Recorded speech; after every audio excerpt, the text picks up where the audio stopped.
2017, a year full of events, from the YouTube diss track season to the apocalypse of YouTube. The Switch being released, saving Nintendo from the disaster of the Wii U. To major game releases, which in the summer of 2017, a brand new type of game was released, which at the time, no one knew the impact it would have 8 years later on the gaming market. Welcome to Grimline, everyone. My name is Mike, and today we'll be discussing how Fortnite has changed and, in my opinion, ruined the gaming industry forever. The idea of Fortnite first came about in 2011, when Epic announced they were going to be making a game that was a combination of Minecraft and Left 4 Dead. It experienced major delays within the development and massive pressures to get the game up and running and released. In early 2017, PlayerUnknown's Battleground, or really known as PUBG, was released in early access on PCs and had a huge success. On a trip, traveling by Uber to a meeting in Disneyland, California, the CCO Donald Mustard and CEO Tim Sweeney had decided to create a Battle Royale mode in Fortnite. The development team loved the idea because they all love PUBG so much. In early summer of 2017, the beta was released for Fortnite with massive hype surrounding the project, and a few months later, in September of 2017, the game was fully released to the masses. Fortnite wasn't the first Battle Royale to ever come about in the gaming world. It just did it completely different. The first ever Battle Royale coming about was Minecraft Hunger Games, which was a mod made for Minecraft referencing the movie Hunger Games, where players would compete until one was standing. Other popular games were also H1Z1, which had came out in 2015, and obviously PUBG, mentioned earlier in 2017 as the main ones. But all these games were really only available on PC, and back in 2017, more people had owned consoles rather than gaming PCs. So when Fortnite came out, it really didn't have much competition on the console market, and it also added a twist to these games as it combined the Minecraft building and visuals with the gameplay of H1Z1 and PUBG. As I mentioned before, the game was different to other battle royales at the time, but it also did stuff completely different from a marketing standpoint. See, at the time, you were pretty much for almost every game you got, you would buy the game and eventually the developers would release additional DLC packs for the game that were usually between $10 and $15 throughout its cycle to keep the content fresh and profits steady. Fortnite, however, it was just free.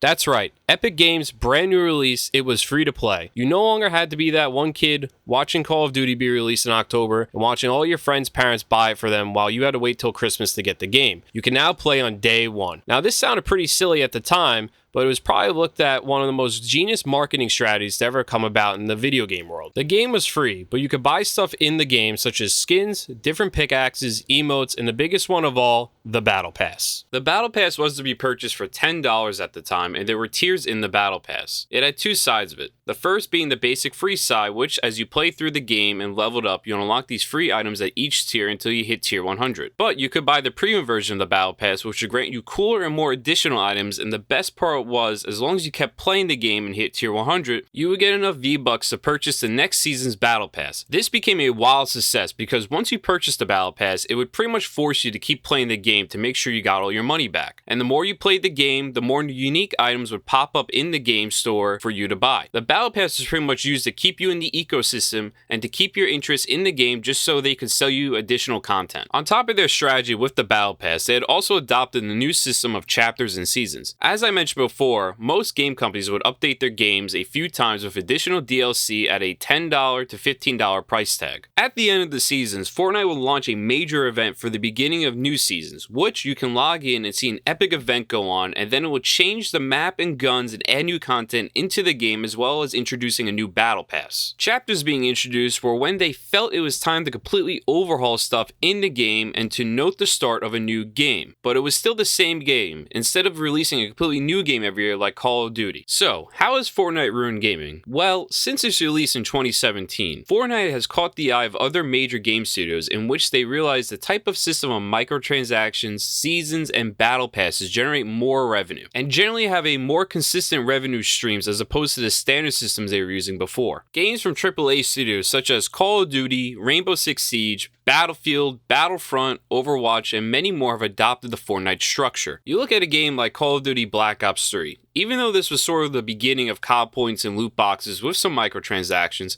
they still have released 4 DLC packs that were $15 at the time, with 4 new multiplayer maps and a new zombies map. Now you look at Black Ops 6. Yes, they give you free maps every season, but you now have collaborations with famous people, major TV shows, and random skins and camos and effects all running around. You can play as Seth Rogen or Snoop Dogg and be versing Beavis and Butthead on the other team. It has become a pathetic mess. The story is constantly becoming refreshed with new collabs, weapons, and guns. I mean, look at this gun skin. It got a train on it shooting lightning out of it. This has caused Call of Duty to pretty much become a version of Fortnite. COD today is sort of like if Fortnite and the original MW2 had a baby together, and this is the result of it. The Battle Royale format has also contributed to the fall of gaming. During the late 2010s, these major companies realized the hot new market at the moment was the Battle Royale structure. Obviously, the most successful other Battle Royale coming out being Warzone, especially becoming a major hit during COVID-19. But even though Warzone was a success in the beginning, there's a lot of other games that weren't, and is a factor to why major game studios have barely put out anything in the past few years, with Sony being one of the major ones. In 2019, PlayStation got a new CEO who was Jim Ryan. Jim saw how well Fortnite was doing and decided to switch PlayStation's focus away from exclusive single-player games to live service games. The live service games were to obviously compete with Fortnite and Warzone and other games at the time, and ended up being a total failure. In 2022, Jim Ryan stated Sony would make 12 live service games by 2025.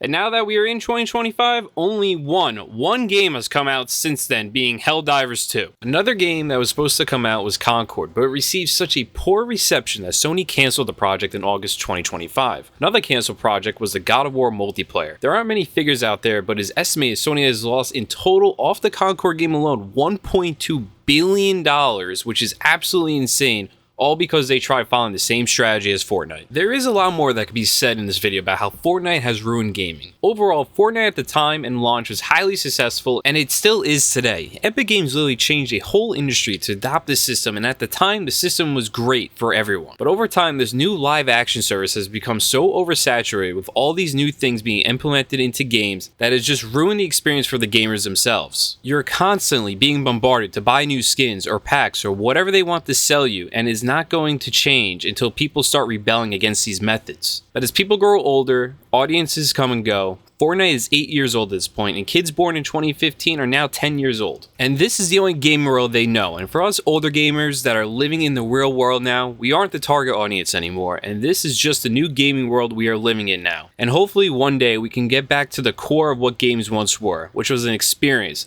not just a platform to empty our wallets. Guys, if you made it here to the end of the video, I very much appreciate you watching my video through, and I hope you enjoyed. I'd love to hear your guys' take on if you think Fortnite has ruined gaming, or maybe it's improved it. So drop a comment down below, guys. If you haven't subscribed already, don't forget to do so. Until next time, everyone take care and have a nice day, guys.